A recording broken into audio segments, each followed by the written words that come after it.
Hi everyone, and welcome back to Judaea Design Studio.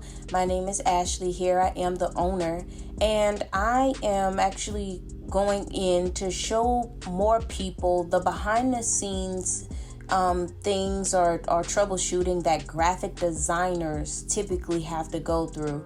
I always tell people I'm not a graphic artist, I'm a graphic designer. Maybe while I'm editing this clip, I'll probably go through what I consider the differences between a graphic artist and a graphic designer. But for now, as far as the intro of this video is concerned, we're going to change the pixels from whatever Postermywall had, and we're going to change it to the traditional social media size. I'm going to show you everything as far as like how I recreated a different background, how I went and took away some of the blurriness, how do you export different things, just overall cleaning up the image so that it is a little more presentable. We're not going to alter the overall look of the flyer because someone took their time to create it so that we could use it for marketing. But I am going to show you how to clean it up. And I don't know, I just decided to use this particular flyer because it's an easy cleanup. So I just took this flyer as a quick example to show you what a true graphic designer does and some of the things that they run into and that they have to go through. So let's stay tuned and we'll get right into this edit. So I am now logged into Canva. I'm showing you what the original flyer looked like when I changed the dimensions in Postermywall.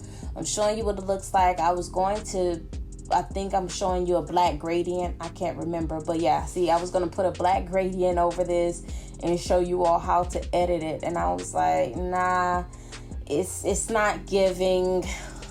I don't know what it's not giving, but I said, no, it's not giving something and I got to fix it. And so we had to go back. Eventually, I go back to the original file. So I at this point, I had an aha moment. And I said, okay, we got to go back and create our own background. And that's what you see me doing on that second page.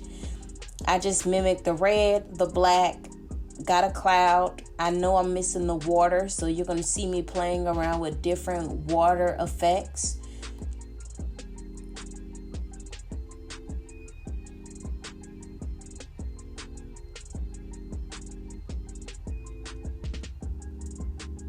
And I drop it in right here, kind of lighten it to get rid of some of that harsh line, because you have to remember we're not in Photoshop. If I was in Photoshop, I'd put that thing on there and spray paint it and erase it and do all those effects. And then it's good that they have that cloud or that little foamy look on the original photo. That kind of helps me get rid of some of those ripples that we may see. So I think at this point I'm gonna go ahead. I'm pretty pleased with it. I think I was trying to add a splash and I said I like splashes, but it does have a time and a place. I did take away some of the splashes that the original flyer had, but that's because I'm more of a plain Jane type of girl. But you see me here, I'm exporting the background that we made, and guess what? We're gonna go back into Postermywall because we gotta fix the car and the splashes and different things. We want to go back in and fix it. So I exported my own backdrop back into Postermywall, and I have to go in and play around with this a little bit. Delete that. Delete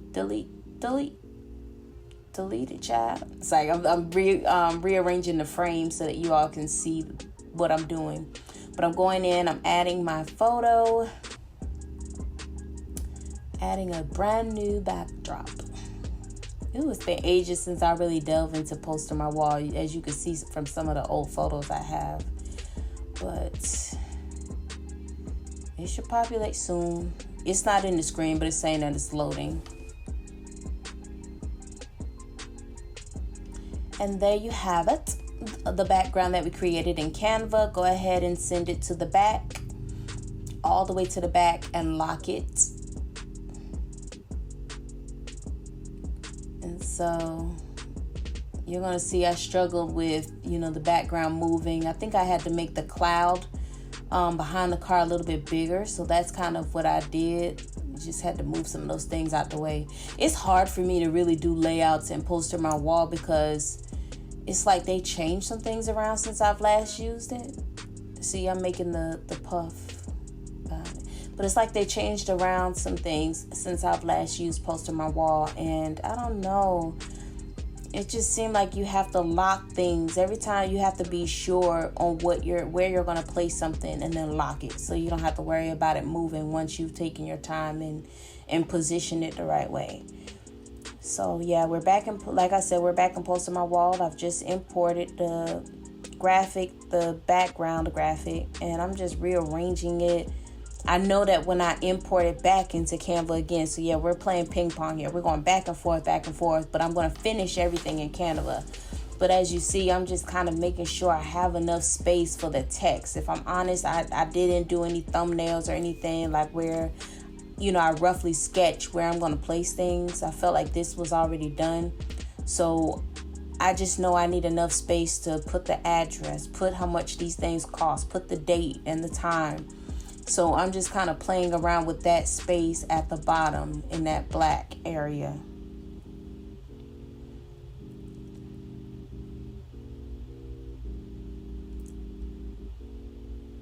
To me, that's big enough right there. Oopsie, don't distort it. That's big enough. Position it where you're going to need it to have enough space. Position it where you'll have enough space to put something at the bottom. And that's exactly what I did, And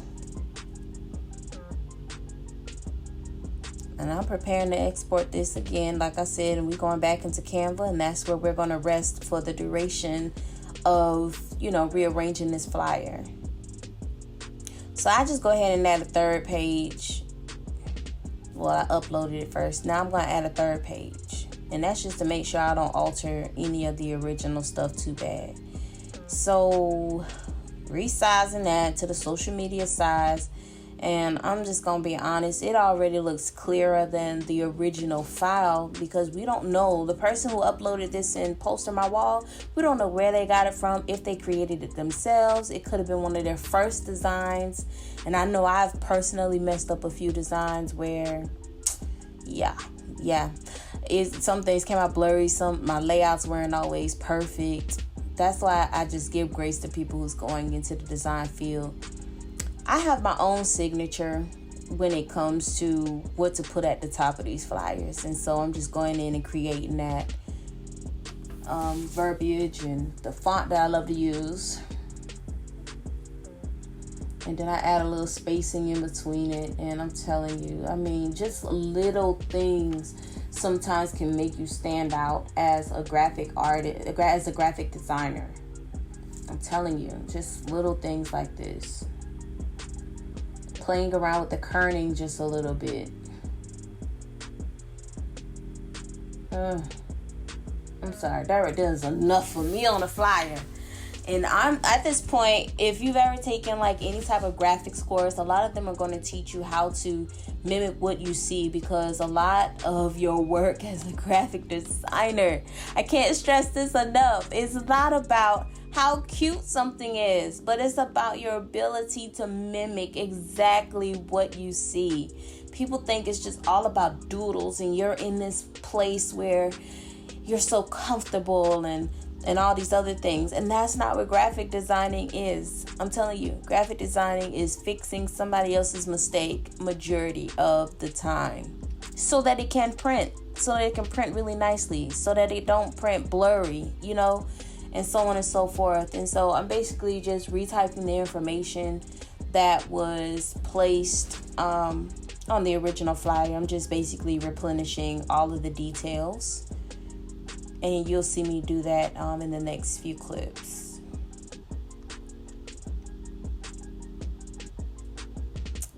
I am going to speed this up, so I'm not sure if the voiceover is going to align all the way, but I do want to go ahead and add this tidbit while you all watch me work. To me, the difference, if I haven't already, because I've been blabbing all day, but to me, the difference between a graphic artist and a graphic designer is, to me, a graphic artist, as you see the letters on this particular flyer say car wash. Let me tell you something. There are some talented people out there in the world, but they spend hours upon hours upon hours. Did I say hours? Oh, okay. Hours upon hours. Creating little things like the suds on car wash. And I'm not even sure what the process was, but to me, what they do is play with your eyes a little bit. And I'm just going to walk you through the process of what a graphic artist would do. They probably took like the craters in the moon and said, this looked like suds, and then it's white, so it's not going to be hard for me to augment.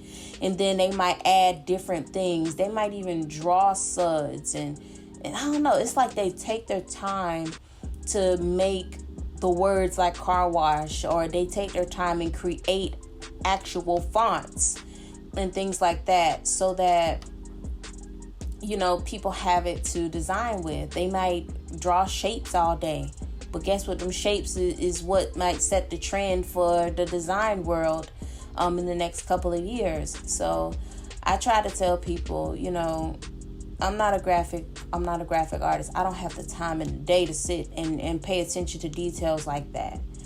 And that's why some artists don't want to be a starving artist. That's why they start coming down on people for copyrights and different things, because they take their time creating a font, creating maybe the bubble letters car wash, because they know it's going to be a hit. I mean, somebody thought enough to use it here. I'm cleaning it up for our church, but somebody thought enough to use it, so they knew that it would make some type of motion, and so what I'm doing here, as you see, duplication is so important in graphic design. So what I did was took the word wash. Once I got the size that I like, I duplicated it. I'm not about to retype it and go through all the searching for the size and all that stuff. No, we're just going to duplicate it and we're going to make it work. I was trying to go through Canvas, and what you see here before I get into the designer piece, I was trying to find a bar and nothing worked, so I had to create my own really fast. See, that's the beauty of being a designer. You can quickly come up with something and make it work. But yeah, so the designer is really good with layouts, and that's who I am. I'm not going to design something for you from scratch. That's too much. People don't understand time is money as a business owner. When I say scratch, I don't mind creating you something really nice. I forgot the word, but just something nice and simple. I call it luxury, corporate-y, very plain and simple, but even if you have a lot of information on the flyer, it won't cause somebody's brain to have to overwork. And you see, I'm just duplicating stuff yet again. Guess what? Using the same font and everything. So as you see, I found, I'm just laying it out. That's what a graphic designer is. So if you're looking for my explanation on what a graphic designer is and how it differentiates, we just laying it out. And I'm just updating, like I said, the verbiage on the flyer. And I'm just, making it work. I grouped that because I don't want to fight with that little line again. And then now I'm comfortable with that space. I'm grouping that as well. I'm going to do the same over here. Once again, I'm just repetition and duplication. I'm fixing the space. Yeah, I'm working on my sizing, but I'm also fixing the space in between the two so it's not so big. And then I'm going to, guess what, center that. Group it, and then I can center it. And I'm happy with that. I'm making sure that's centered. I think at this point, I'm just trying to decide where to add the date and time, because they had on the original flyer, I don't know, they kind of had like the address split up, which was kind of weird. You don't want to mislead your readers. That's why I try to tell people with flyers, less is more. Don't spend too much time on it unless you really working on like branding and things like that, and you really have to be detailed. Don't spend too much time on it. I'm telling you. Okay, make sure all your font sizes and everything is consistent. I was not pleased. I felt like there was more than enough white space on the flyer, if that makes sense. Like, We got the clouds. We have car wash in white. So I decided to play around with it just a little bit. Like, I think on the original one, there was like a white box and it had the date in the middle of it. And I was over all the white at the bottom.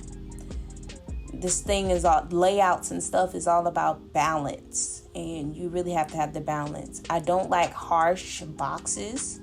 So I add a little roundness to it. As you can see, I think I went to like a 4. Playing around with the color. I add a little shading or a lift to it.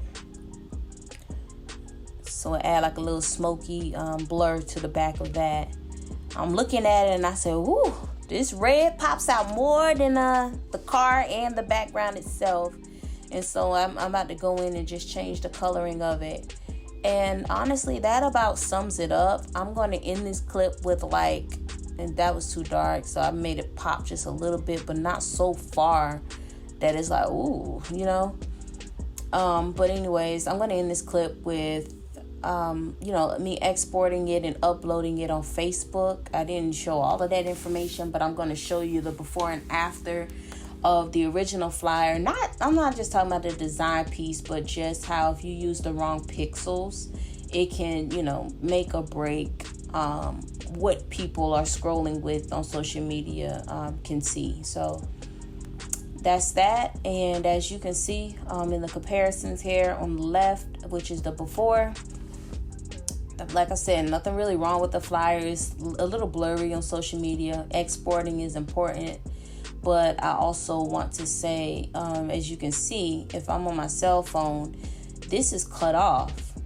So nobody's really going to see it. No biggie. They can click on it. But I'm telling you, the way some people think, they don't want to be inconvenienced. So that's why just go ahead and use the square flyer, 1080 by 1080, and go from there. I know I talked a lot on this particular video, but it's been a long time coming. I would love for you all to see other flyers and stuff that I've had to fix for different reasons. I actually have another one that I don't mind showing you. It's a little bit quicker than what I'm doing right here. So maybe I'll go back live for that one and post it so that you all can see. All right, so if you haven't already, go ahead and subscribe to my channel. Be on the lookout for different items and stuff that I complete for our customers, but also be on the lookout for other revamps or troubleshoots that a lot of us graphic designers have to go through. And like I said, this is me just fixing the flyer for social media, but sometimes we have to fix the flyers for print, and that's a whole nother topic and a whole nother video. But again, just subscribe if you haven't, and let me know what other content you would like to see. Peace.